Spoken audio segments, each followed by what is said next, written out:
Welcome, welcome.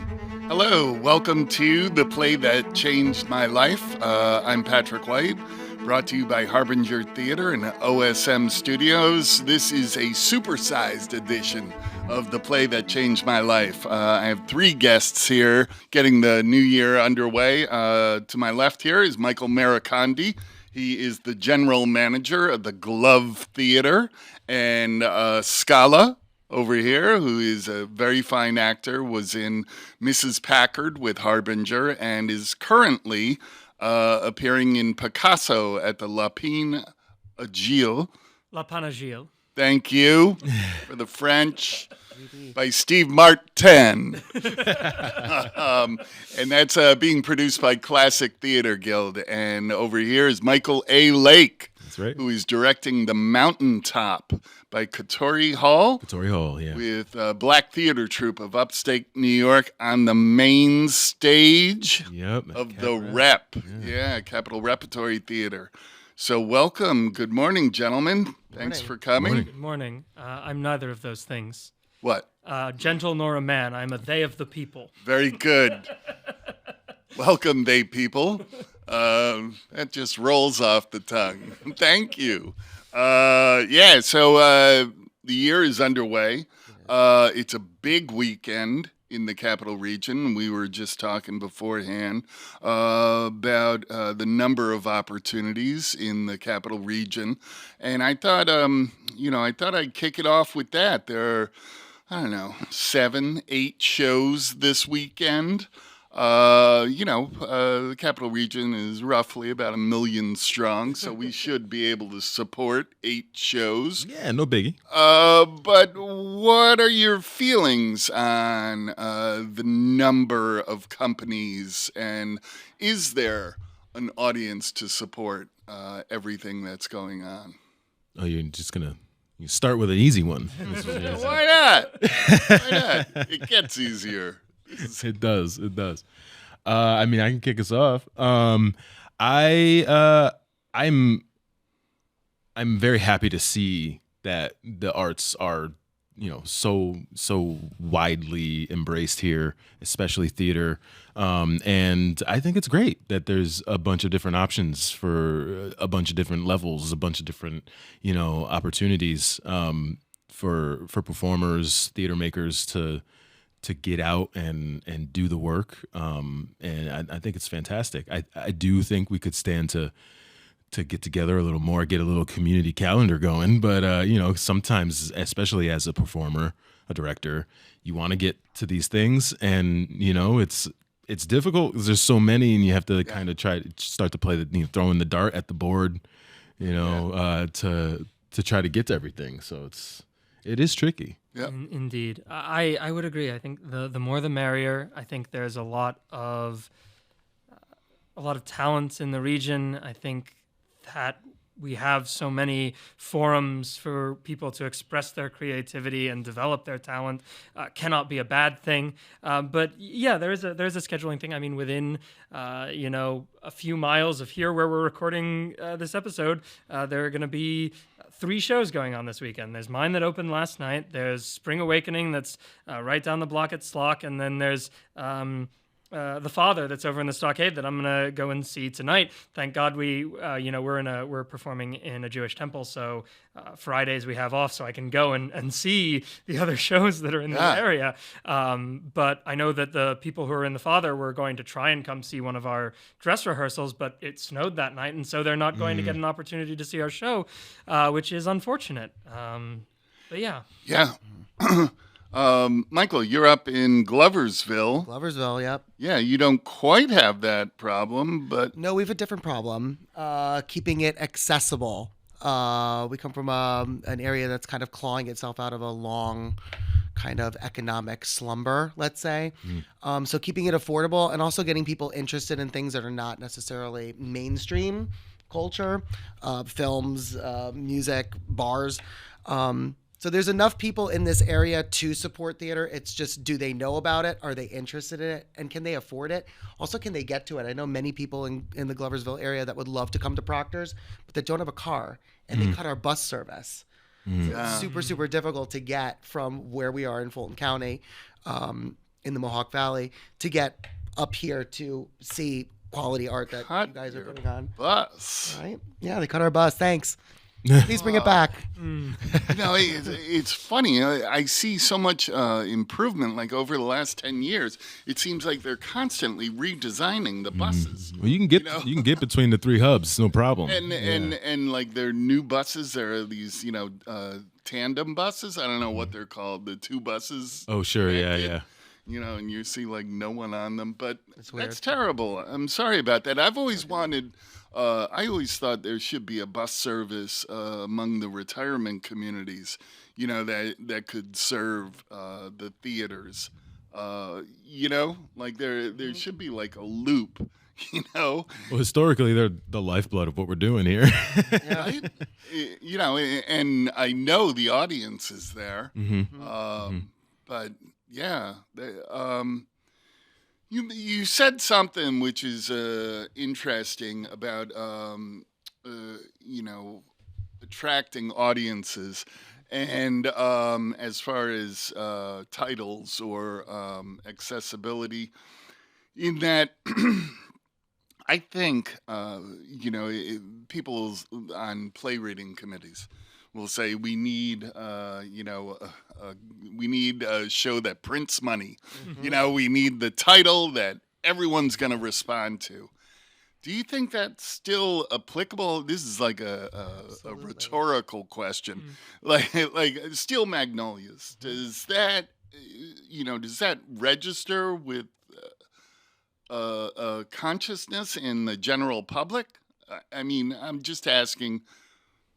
Well, there's something to be said for title recognition. I know in our area, we default back to the Disneys, the big musicals, and Sure. stuff that people know. So there's already that like brand recognition. There's things that people know that are in the public consciousness that maybe awaken a sense of curiosity. Steel Magnolias, wasn't that a movie, honey? Let's go see that. It's cheaper than taking the kids to the amusement park. Yeah. So there's something to be said for that, but especially when you're trying with new works, it's impossible. It's impossible to know, Yeah. really, what's going to print money. There was a Are you far. printing money? Am I printing money? No, unfortunately, no. He has to tell you that. though. That's one of the vices that I have not picked up yet. There was a guy, there are these popular titles that go through regional theaters. There was a title called Love, Sex, and the IRS. And it was like, oh, man, that printed money. Yeah, it's the hook, The sex is right in the title. Yeah, That's gonna sell. can't go something. wrong with that. Yeah. Back to the capital region and the number of opportunities in the area. One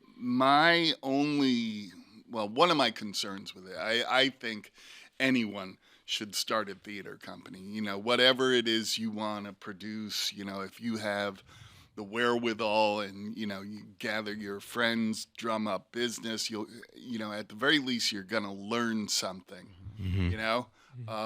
But I think it's great that there are so many opportunities and so many people like pushing, a wide variety of stuff out there. My only concern would be when people are overextended. We all know how difficult it is, and we can take on a number of projects and just like, that we're not fully doing what we're doing, one at a time. We're not living in the moment and completing what we're doing, and we're already off to the next thing. Yeah. I see that a lot in especially in younger, either in age or in just where they are in their career, folks that will, you're in a show and you're hitting that other audition and in a world where, that's your bread and butter and you're doing the audition circuit in New York City. Sure, that's how that works. But I think leading with that, especially in a market that is mostly, and I'm going to say 100, probably close to 99.9% of everyone that's doing this in this area, especially from a performer's perspective, they're not paying their bills doing it, so it's a little tougher to justify it, or to say that like, I'm going to spend my 40 somewhere working and then, do this show afterwards and then have so many other things kind of on the docket. But I do also see the value in really getting out there. I've a couple performers come to mind that have done themselves a great service by, getting into as much as they can as in terms of, being able to do quality work, especially taking advantage of like this kind of post-COVID rush of theater that, we all opened back up and we're like, all right, let's do this, and certainly making your name for yourself in the area. So it's a double-sided sword, I think you have an extraordinary resume. No, seriously, moving from... It's pretty extensive, yeah. Curtain Call to Will Kemp's. We just talked about Troy Foundry. Now you're making your directorial debut. Sure, yeah. I did direct a piece with Will Kemp's when I was with them, but this is my first, kind of hired on. Will Kemp's, I was part of the team that was in charge. But so Mountaintop is my, it's my first in a long time, since 2017. And I work very collaboratively. It's always been something in my head, like, I could do that. I could be the one to, facilitate, that collaboration and to pull all of the best pieces together. So it has been, very, I credit a lot of the directors that I've worked with, you included, in like giving me the perspective that I think I needed to really see like myself in that position, and also to pull all the best things that I've ever learned and experienced and to try to put them all together into one, praxis. So I definitely would say like being busy and doing the work and having that full experience is helpful. But it's, you go home tired. What has surprised you in the rehearsal room? Something that has come pretty easy to you, or like, that you're capable of, or a challenge that has popped up and you say, I never even thought of this? I think it's a testament to the actors that I'm working with right now. Angelique Powell, Eni, I'm spacing on his last name right now. Nelson, Eni Sabi Nelson. They're, experienced. Eni's out there doing the audition circuit and came back, to do this show with us. But the thing that has been surprising to me is it's been, I won't say easy, but it has been, it's been, I guess lack of a better term, it's been easy to get from them what I need to see. You know what I mean? I've been in the room with some, fellow actors and seen that struggle between director and player. And it can be seeded in so many different things. In experience, you don't speak the same language, you're not coming at the project from the same angle, and we've hit all of those roadblocks. However, it's been being able to pull back and say, okay, we're going to establish a way to talk to each other. We're going to establish a way to communicate how we feel about the piece. And then doing that early on, it's just been a breeze to really like, oh, I was really thinking about, Kame's line this way, and me saying to myself like, oh yeah, you're 100% right. It's even on the page. I don't know what I was thinking. Or to bring them over to my side and be like, well, I really need you to give me a little more of this, a little less of that. That's been the most surprising thing. It's just the ease at which we're able to like really kind of throw the ideas at each other and then, together come to a new place, because even if it was something that I asked for, part of them gets into that anyway. Yeah. Great. Michael, I saw Antigone last year. Fantastic production. Thank you. Yeah. It was so vital. It took this ancient text and really brought to life and in this beautiful setting, and he used like the entire space, like there's a lot of space there. There was like There's a lot of 20 space. yards, Oh, you yeah. know, and there were different settings, and I thought you really had a firm command of what you wanted to do with the piece and how you wanted to present it. First up, we just talked about accessibility and Disney. What made you bring Antigone into the Glove Theater? Gracious me. Well, what did make me bring Antigone there? We were supposed to do Midsummer Night's Dream. That proved to be a bit too daunting of a task for where we were in our own redevelopment. And I had this Antigone kind of bopping around in my head for a while. And in Gloversville, there is a literacy push. So trying to get the kids and the community interested again in literature. And my MO when I came into the Glove Theater was to kind of re-educate the theater community in Gloversville and Johnstown of what theater was conceived for, and that was to teach a population about democracy and about how to speak with their government and be a part of this dialogue. So that's the educator in me saying, well, I have this piece. It's got a small enough cast because we're still rediscovering our talent pool. Lots of talented actors and performers, by the way. Don't sleep on Fulton County, kids. And so I kind of wrote the script in 3 weeks, found a nice core group of actors, and just decided, hey, we're going to put this on, see if we can get the schools interested. We ended up partnering with them. They offered extra credit in their Latin and history, and I think their English classes to come see it. So we had probably 24 younger audience members that came to see the show.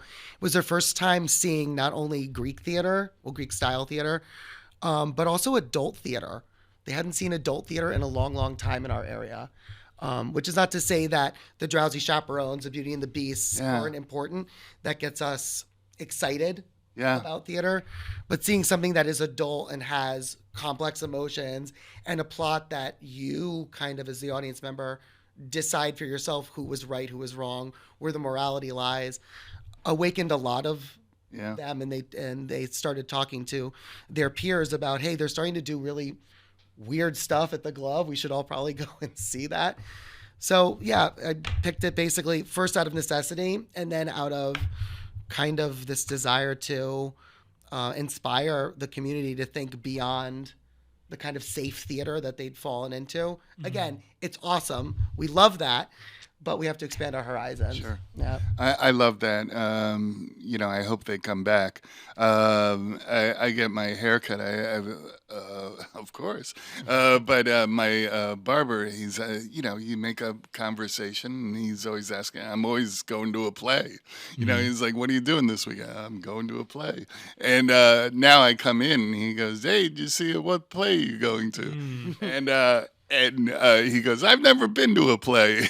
He turns to the guy to the left. Have you ever been to a play? No, I've never been to a play. I'm going to get these guys. Man, I'm going to get these guys. I know it. Yeah, I know yeah. it. I keep tipping them, and I'm like, put this to your play account money. Scala, you ever direct? A little bit. I dabbled. I was actually telling this story last night after we all went out of the show. The last thing I directed, I was in Boston. It was a new musical that was written by a friend of mine that I worked with at Apollinaire Theatre Company out in Chelsea. And he wrote a musical called Killer Maples, which was a horror comedy, which that was an allegory for climate change. I like. And it was a new show, and it was a three-hander, and we did it in this abandoned building. They upstairs they had a skate park, and it was just it was the empty space we could find in Alston. And I directed the show, and I don't remember much about it. I remember it was a real hoot and a half, though. But I also did a little bit of directing in college. I directed scenes of this and that, just for Yeah, classwork. When I was a freshman, we had like a free play sort of class. I directed a scene from Othello for that. Act 2, Scene 3, the big scene where they all get drunk and the fight breaks out, and it was like a complicated scene, and I wanted to challenge myself. So yeah, I've dabbled. I dabble in a bit of everything. You sound fearless. Sound like you're down for anything. Yeah, I really am. It's interesting. I feel like a theme in our conversation today has kind of been the tension between commodity and community that comes up in the arts. And I decided at one point that I'm not interested in commodifying what I do. Not that I don't think I should be compensated for the skills I have, but I feel like this is not a tool for generating revenue.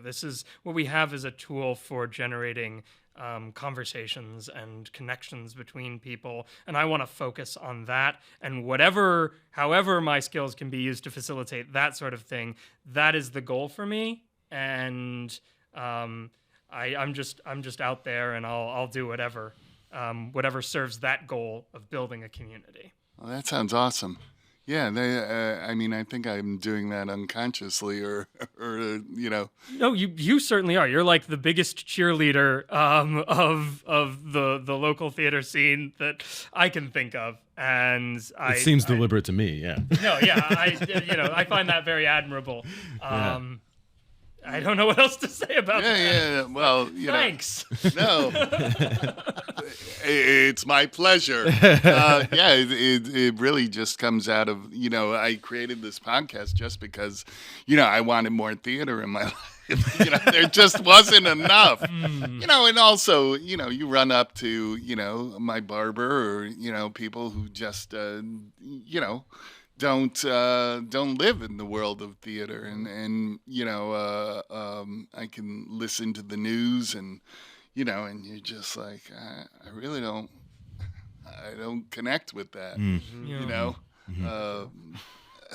I'd rather communicate in this manner. So, and as you were saying about Antigone, there is revolutionary potential in having a bunch of people in a room together, being involved in the telling of a story, even just as spectators, because then we can talk about it, and it's like, oh, what does this make us feel? How does this make us feel about the world that we live in? How can we change it? And sometimes, we don't have to get in a room together to change the world. Sometimes joy is sufficient reason to get in a room together. But I feel like, live performing arts does have that revolutionary potential in ways that other media does not.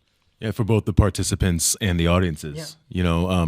A lot of my work and a lot of the things that I decide to go out for are things that I think that are either going to inspire change in the way people think about things or about other people, or it's going to inspire change about how they live their life. And I think it's really important to me, which is why I work so closely with creative action.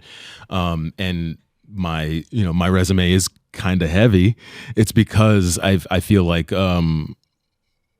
if the work that I'm doing is going to be communal, I really want it to affect the community at large, not just my community or just the people that are close to me. I want the people that come and see that work and that come and feel those emotions that we hopefully are making them feel, or those thoughts that we're hoping to make them think, to carry outside of the theater into their life and affect how they approach the world. Because like you're saying, if it's a community theater, if it's really about community for us as we do it, that should be one of our goals. I feel like is to affect the community in positive ways. And I think kind of going back to what you were saying about getting your barber and trying to get your barber to come. It's a different type of proselytizing. You know what I mean? It's a way to communicate a feeling and communicate a notion of democracy. That I think it's almost subversive, because you're sitting there and you're there to be entertained, and then all of a sudden you're thinking about, wow, like I never realized how much of of life is centered around the decisions that you make based on the fact that you may be poor or you're black or that you're a woman. And literature has always been a vehicle for expanding your mind, expanding, your reality. And so, like you were saying, like those shows that we all know, that we all love, they have those messages in them. You know what I mean? But I think it's time, one of the things I do think it's time for is to make space for new lessons. You know what I mean? And we still might need to learn the lessons in Steel Magnolias, but in both an effort to expand your audience as a theater and also in an effort to expand consciousness, push out. You know what I mean? Push out into the other spaces, the dark corners. When Gloversville Glove Theater reached out to me about Antigone, if you were doing Steel Magnolias, I'm not sure I would have made that trip. But I was like, yes, Yeah. I want to see what the heck this is. Yeah. Yeah. And, when you were talking, it's like when Harbinger read Mrs. Packard. When I finished that play, I was like, oh, we're doing this play. There were a lot of questions with it, this unknown feminist, and you're going to produce it in December, and there's a cast of 16, and you have to do costumes, all things that we have never done before, and it was a tricky set. Could have fooled me. It was a great challenge, but there was no question once I read the play. It's like, oh, Now's the time. we're doing this play, and people came out and said, it's a little long, but everyone responded to the play, and very few people knew who this woman was beforehand, and I thought, to that extent, there were 450 people who came. And there, probably over 400 who now know who this woman is. So in that, very basic, level is like we got the word out on. Well, and then anyone that they talk to about the play and about Right. who she was. Well, yeah, that's how it works. And it was very powerful. Yeah. So where do we go from here? Yeah, you had mentioned, as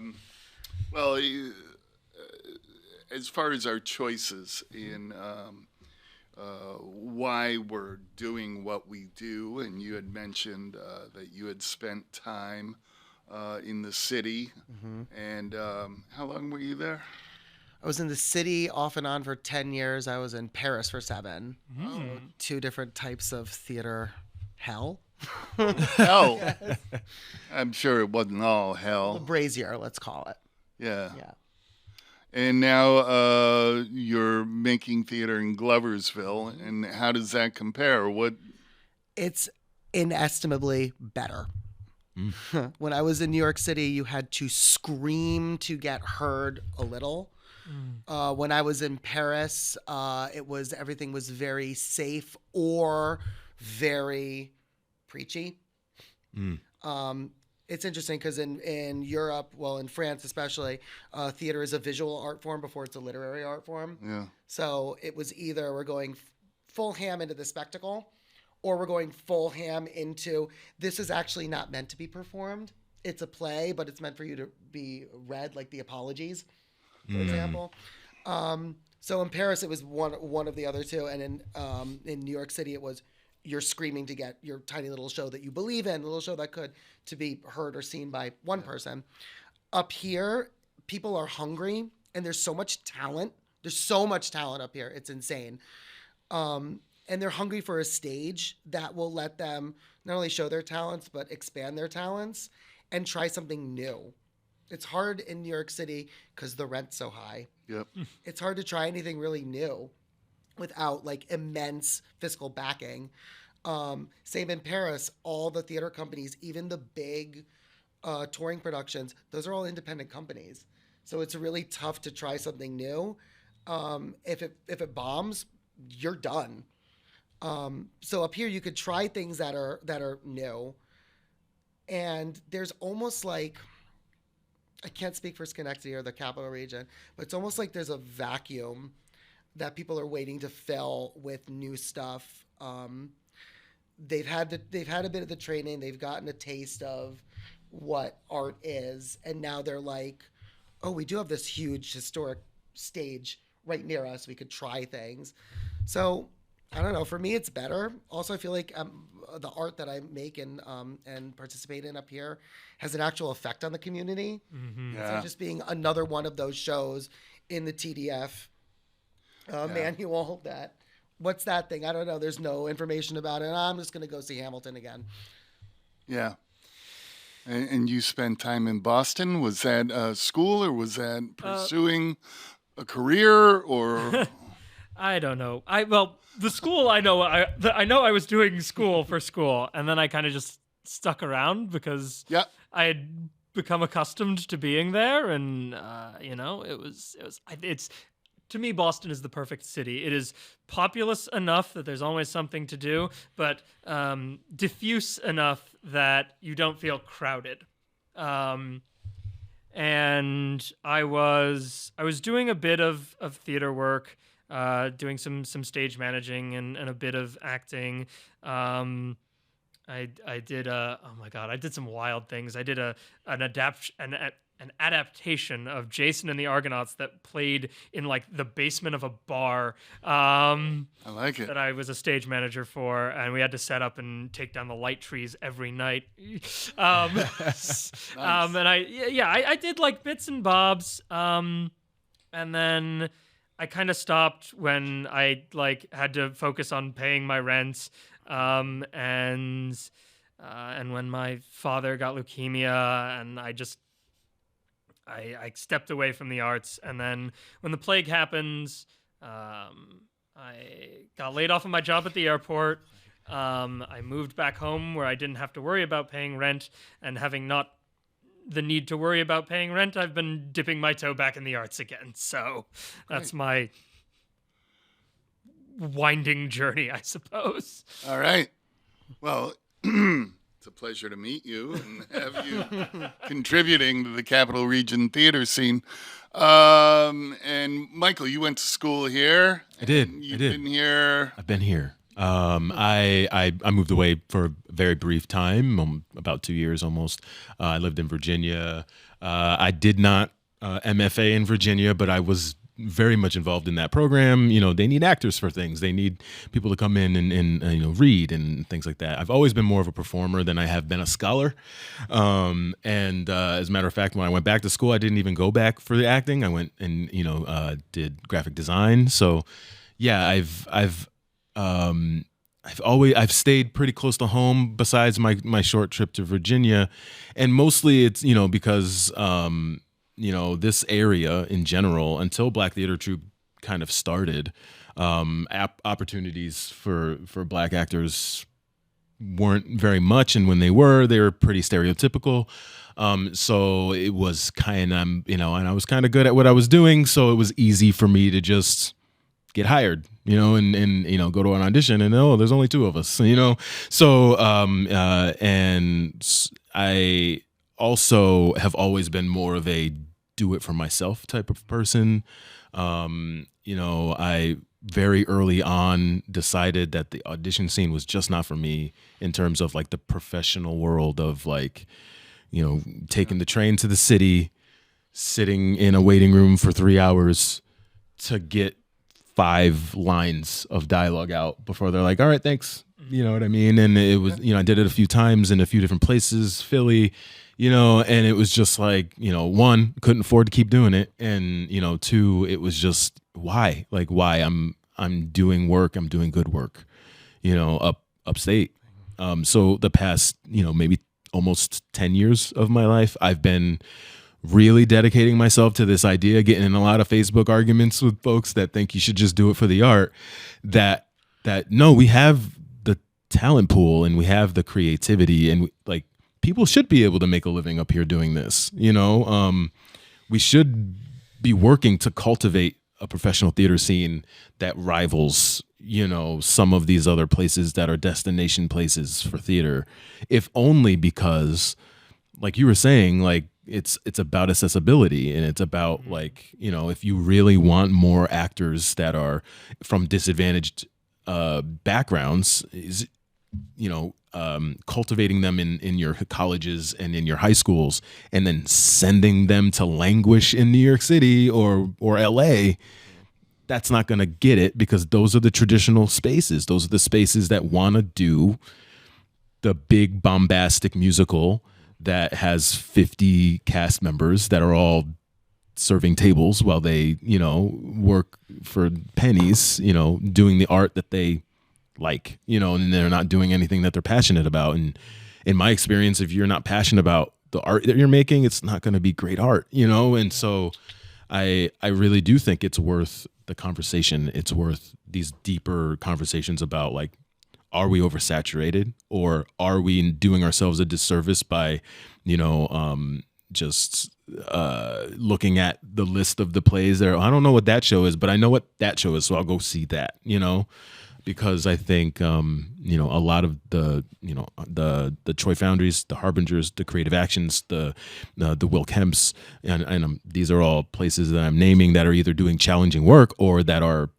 paying their actors, even if it's just a stipend. And if I may, I think one of the things that is beyond our control is there was, when we think about the times when there was robust regional theater, it was when there was state funding behind it. When you think about the National Theater Project and the sort of wave of innovation that brought in, but then when the money dried up, the regional theaters either went defunct or they had to resort to programming that wasn't as necessarily challenging.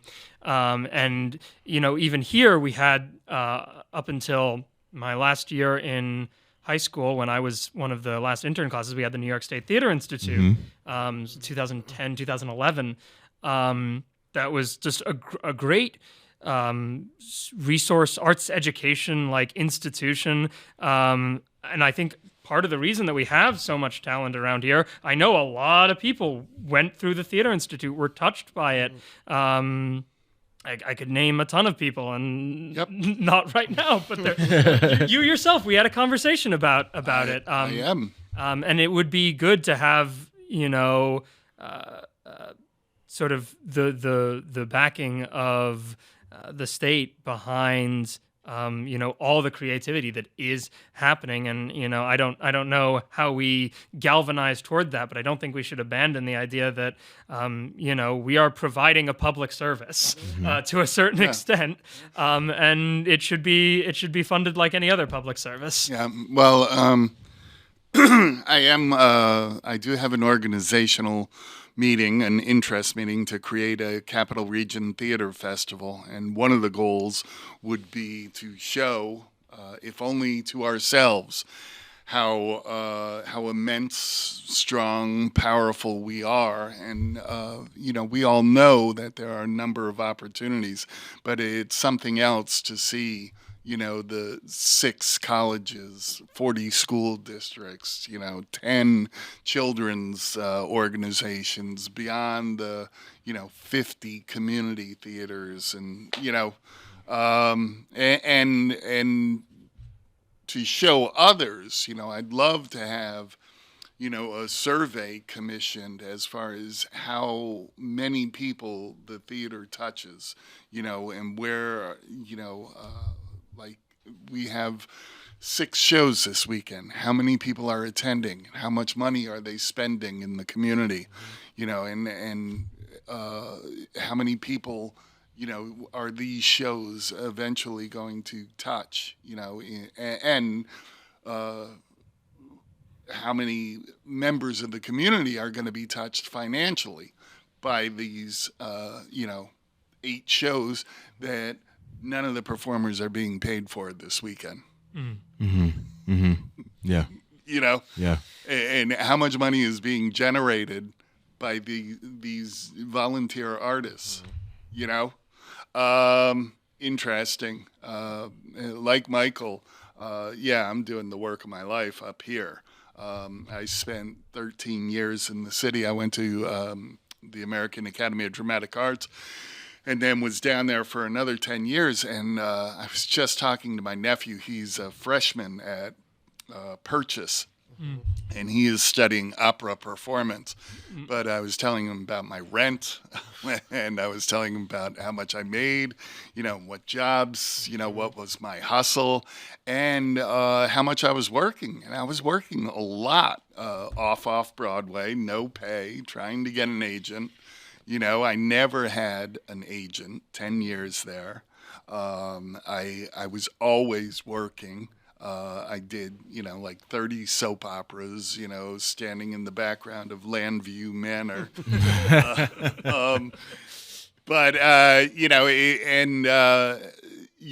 And we actually were doing a lot of new stuff because you couldn't get the rights to the stuff you wanted to do.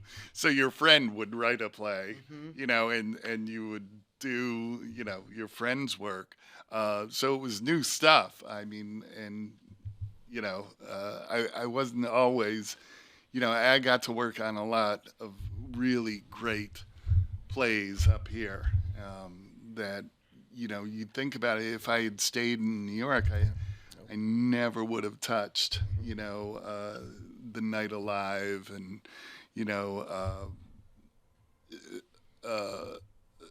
Ms. Martha and, just like the number of plays I've been able to be involved with and a number of opportunities. And, it's been a great run. And, it just continues. And I feel it's become even more vital, not just for me, but it feels like a different energy post-pandemic. Like, I think once it was taken away that we all said, what does this mean, in some respects? How does this, like we've been talking today, how does this fulfill me? Right? Like, it's tough, but we keep, we love continuing to do it, right? Yeah, I mean, the number of rehearsals you come home from and your partner or wife or, your spouse of whatever nature is just like, you're really stressed out. Like maybe you should take a break. And you start thinking to yourself, oh yeah, maybe I should take a break. But then I think what it is we come off the high of a completed performance, a completed run. And you're like, you forget the growing pains and you just remember the last 2.5, 3, 4 weeks of just creating and affecting. And you walk off the stage for the last time, you take your last bow, or you shut off the light, or you strike, that set, and you're like, all right, what's next? Because it is really like an amazing sense of accomplishment, of gratification when you get to the end of that road. And even if you are thinking about the growing pains that took for you to get there, or maybe it wasn't a great experience, but you keep coming back because it's just part of you. And I think that art in general has a way of doing this. I'm art adjacent. I'm performance art steeped in that as well on my day job over at MPAC. And so like there isn't a day goes by that I am not simultaneously infuriated by things I've had to put up with all day, but then also like I could be building cabinets, and counting myself lucky, to have the opportunity to get re-energized and then come back to work and meet a new artist and think to myself, oh, okay, yeah, this is why I do this. It's because it's the art. Well, speaking of the art, we're at the moment in the show when we talk about the play that changed my life. The reason we're all here. Yeah. Do I have a volunteer? Who wants to go first? Well, he brought props. He did. All right. He did. I will go and tell my long and All right. hopefully not too long. Not too long. I will give the abridged version of my history with Othello, which is, it always comes back to Othello for me. I read it for the first time in 10th grade in my English class with Miranda Forrester, who she was very patient with a rambunctious young Scala. Perhaps did not deserve so much patience, but I'm glad. And we read the first scene aloud in class, and I was given Iago to read. And if you're familiar with the play, Iago has two back-to-back, very juicy speeches right at the start of the play. One where he's complaining about Cassio getting the job he wanted, and the other one where he's like, I'm gonna stab Othello in the back. And just being able to feel these words that are dripping with venom in my mouth as an angry 16-year or 15-year-old who also like had a lot of venom with no outlet. That like awakened me, and I had the great pleasure of being able to then see it performed live the very next year at Shakespeare and Company. I found the program digging through my room the other day in 2009 with John Douglas Thompson playing Othello and Michael Hammond playing Iago. And the year after that, the fall after that, I went to BU to study theater. And who was there teaching my freshman acting class? But Michael Hammond, who had blown me away with this performance. This remains the best Othello I've ever seen, probably the best Shakespeare I've ever seen. And maybe it was because I was a 16-year-old. Your last guest called this a banal experience, but I don't think it is, because I feel like I saw Shakespeare before, and I've seen a lot of Shakespeare since, and this was still so visceral, so raw. It did what the play it was supposed to do. It just kind of ripped the hearts open and kind of left it all bleeding there. But Michael Hammond, who played Iago, was there in my freshman acting class teaching me how to act. And it was like kind of wild for me. I took as many classes as I could from him. He taught me Shakespeare in my junior year, and I took my senior acting at my acting 4 with him. We did scenes from Soul of a Whore. That sounds good. And then I saw it again in London when I was studying at the London Academy of Music and Dramatic Arts, and I think when I saw it there, it did feel kind of detached for me. I felt alienated from this text that was so vital to me, and that kind of set my mind as like, I don't want to be an animatronic at a culture-themed, amusement park ride. I want to be connecting to people, and then. Funnily enough, when I came back here, I went to a Will Kemp's fundraiser. They were doing Shakespeareoke. And I did a piece that I've always got in my back pocket from Othello, Iago's What's He Then That Says I Play the Villain speech. And afterwards, Maureen Armand comes up to me and she says, you need to audition for Harbinger. And that's how I wound up at Mrs. Packard. So it all comes back to Othello for me. There's so many points at which this play has touched my life. And I think the reason it remains so vital is because it does have a lesson that we still have to learn about the idea that we can possess another person, that we can control another person, because that's where jealousy comes from. And, we can see the harm that it does. Look on the tragic loading of this bed. This is thy work. Let it be hid. The object poisons sight. Othello. Thank you. That was thrilling. Thanks, Scala. You can make us follow that. I love Othello. Sorry.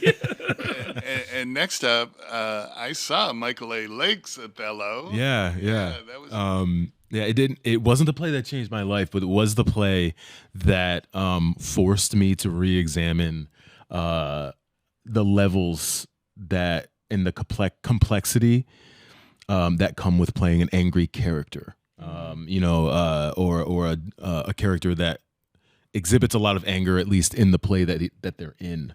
You can only yell so much before you've blown your throat, your voice out. And Kemp's runs all summer, so it was definitely a lesson that I learned. I'm fortunate because I experienced the Blue Roses Theater Company. Very, very early as a young man, which is the theater company that runs out of the Schenectady High School. At the time, it was the John Sayles School of Fine Arts. I'm not quite sure what the status of the house system is there anymore, but it's think New York City prep school focused, kind of, you focus your schooling on a certain aspect of scholarship, arts, math, science, technology. So Schenectady High at the time had a program like this, and I was in the fine arts program. And as a junior, I took my first acting class. As a senior, I was in my first play. And the reason why I say I was lucky is because the first play I was ever in is a Lynn Nottage play called The Crumbs from the Table of Joy. And I'm a very tall person. You can't tell seeing me sit in this chair here. But I, tall, black kid in a otherwise very short, white program. And so I played the dad. And so any black actor will tell you that usually your first role is one of these "we need a black guy" roles. One of these roles where you're, especially if you're in a situation where you're in a schooling program that's mostly filled with white students, or at least white men. You end up playing these roles of "we just need a black guy," and so although that was the situation they were in, the play wasn't that. The play was this brilliant black playwright writing about a brilliant black woman, the main character, Ernestine, and how her father shaped the way she saw the world. And for me, coming right off of my first acting experience ever in acting class, I learned very early on that to see myself in theater and in plays, and that's what got me. I mean, I was a jock artist, but I was visual artist. I didn't do performance. I did music for a while, but this play, to me, and it was serious, like you said, it was an adult play. It was a serious play about serious things, about issues that I was struggling with at the time: religion, what being a black man means in this country. And it was the thing that, in 2007, 16, 17-year-old me, I learned a lot of valuable lessons about how to value myself as a performer, and also my experience and the things that I could bring to a performance very early on. And it helped guide how I approached show selection, how I approached, again, also the director of that play was Tim Dugan, another, he's now no longer in the area, but another person that has a long history in the 518 with theater. Every so often he'll come back and do the Saratoga Shakespeare, and he's very involved in that up there. So I was very lucky. Bill Ziskin also was an early inspiration, for my acting career. And so Crumbs from the Table of Joy, actually I'm hoping to direct it soon. That's awesome. So it's there are a number of high schools in the area. I think we're all lucky. Blue Roses Theater Company is an extraordinary company. Tim Dugan, Bill Ziskin. Mm-hmm. Do you know the woman's name who runs it now? Is it? I don't. I do actually know a coworker of mine's father is Mr. Musty. I assume is what he goes by. He's running part of the program now. Yeah, I saw a production they did last year of Passage by Christopher Chen, mm-hmm. and it's a take on Passage to India, mm-hmm. and it was just a fascinating, really difficult piece. I mean, I look at it and I go, can I direct this? And I go to a high school and see it, and I'm like, kudos. Yeah. And I look at, when Playbill puts out, the top 10 high school shows for high school, and it'll be The Addams Family, Shrek, mm-hmm. Beauty and the Beast, all these cartoon characters. Mm-hmm. And I'm like, where are we giving children the opportunity to, become adults, to try on the suit jacket and and to play what it's like to grow up, and we just keep casting them as Pinocchio. Yeah. I mean, also another thing, the very first line in that play is my father cried. No, when my mother died, my father cried like a banshee. And Godfrey is on a bench crying. So again, it was another opportunity for my young self to see vulnerability as an option. You know what I mean? As like a thing to do in front of other people. And sure, I was only acting, but like, and that speaks to what you're saying about maturing and when do we get the opportunity to grow up. And for a lot of actors, it isn't until they walk into a college audition room. And another thing that I credit with, Schenectady High in that program is that all of the serious actors that I know that were doing that then, it's still in their life somehow now. And yeah, it's awesome. Michael. So the first play I was ever in was Rags, which is a musical. It's ostensibly the sequel to Fiddler on the Roof. I was in that by accident, but that's not the play that changed my life. Good. They recently redid it. It's actually a lot better. It's based on the movie Hester Street. Check it out. And the play that changed my life is a musical called Passing Strange. Which is by a famous, fabulous black musician named Stu and his now ex-wife Heidi Rodewald. Mm-hmm. Spike Lee did a taping of it when it was at the Belasco Theater that you can see on YouTube with Spanish subtitles. Just super cool. But I walked into the Belasco Theater. I had a friend in my acting class at NYU that was like, Mike, you like weird stuff. You have to go see this Broadway musical. And I'm like, but Broadway isn't weird. Broadway's super commercial. And I walked to the Belasco Theater and there was a bare stage with 2 chairs on it. And it's a musical. And I was confused.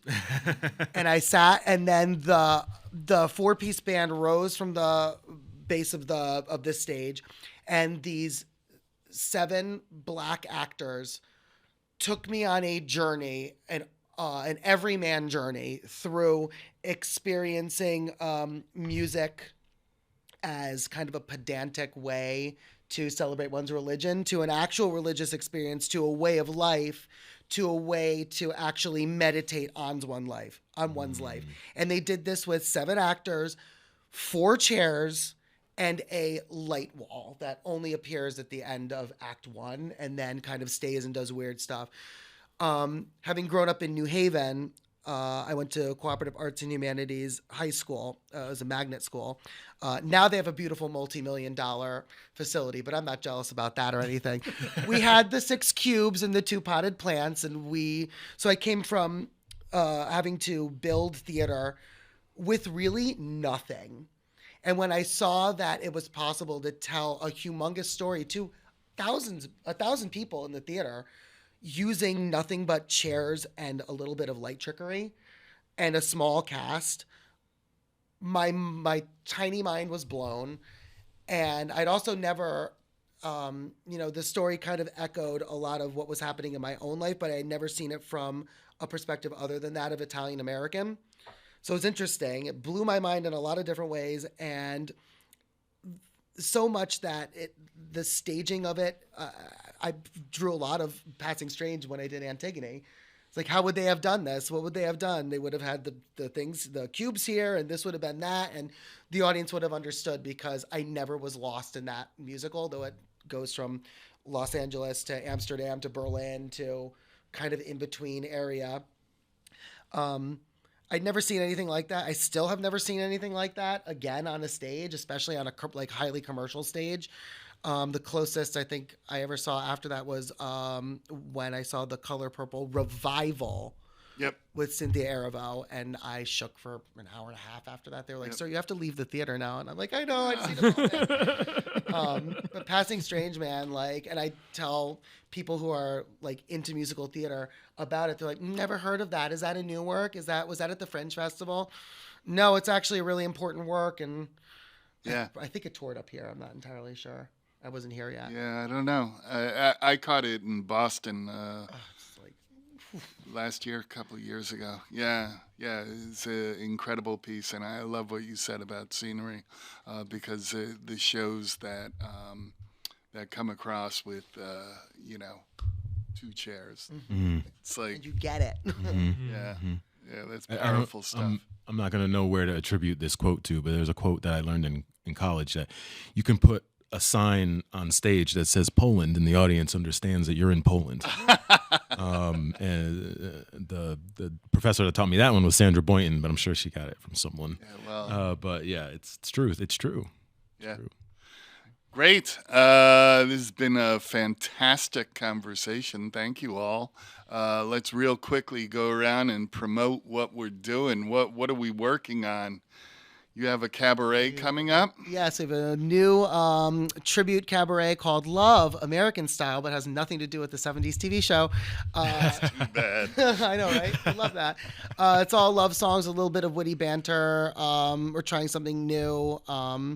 We'll be doing a production of Blithe Spirit in the spring. We'll be doing a brand new musical, support new works, by the way, a brand new musical based on Portrait of Dorian Gray called Picture of David by our regional organist, Alyssa Rizzo. Oh, nice. So that's super excited. And then we'll do our Summer Academy. We'll do The Lion King Kids, directed by Jen Flynn. And then we'll do our Summer Academy where the kids write, produce, and star in their own musical. And this year it's based on Guy de Maupassant's The Necklace. Oh. So come see the kids' musicalize a witty, pithy piece of French literature, because why not? Yeah, excellent. Scala. Well, I just opened Picasso at the Lapin Agile last night. That's going to be running, I got a performance tomorrow and Sunday, the 20th, 21st of January. I don't know when this episode is going to go up, so hopefully at time of airing, you can still catch a show, because it's also running next week, the 28th, 27th, 25th. I had to go back in time. There you go. From my last Yeah, I gotcha. And if you missed that, you can catch me in Wait Until Dark at Curtain Call Theater up in Latham, where I'm going to be playing Carlino. And I don't know what comes after that, but hopefully something fun. Yeah, I'm sure. Michael. Yeah, we are currently putting together the Mountaintop over at Black Theater Troupe on the main stage at the Rep. You can catch that February 1st through 11th. It's fantastic. And then I'm also speaking of working on too many things at once, I'm also currently in development with Creative Action Unlimited. We're developing a multimedia piece called POV. This piece is, we're kind of constructing it to give you thriller kind of vibes, and it's going to tackle a lot of different topics. It's going to tackle poverty, AI, and then like how the struggles of trying to claw out of or stay out of poverty affects our human relationships with people closest to us. And then going forward, I'm always looking for the next thing. Like I said, hopefully I'm directing again next year. And then maybe, getting back into some performance myself. Awesome. Harbinger. Well, actually, first I'm acting. I'm acting again for the first time in about a year. I'm doing The Minutes by Tracy Letts at Albany Civic Theater, February 16th through March 3rd. And then Harbinger is doing Suzanne Laurie Parks's In the Blood. And that is going to be the final production at St. Rose Theater. It's a Harbinger production, and that's March 15th through the 24th. Yeah, I was upset I couldn't come out for that one. Yeah, it's a great play. Oh, it's so much fun. When it's not horrifying.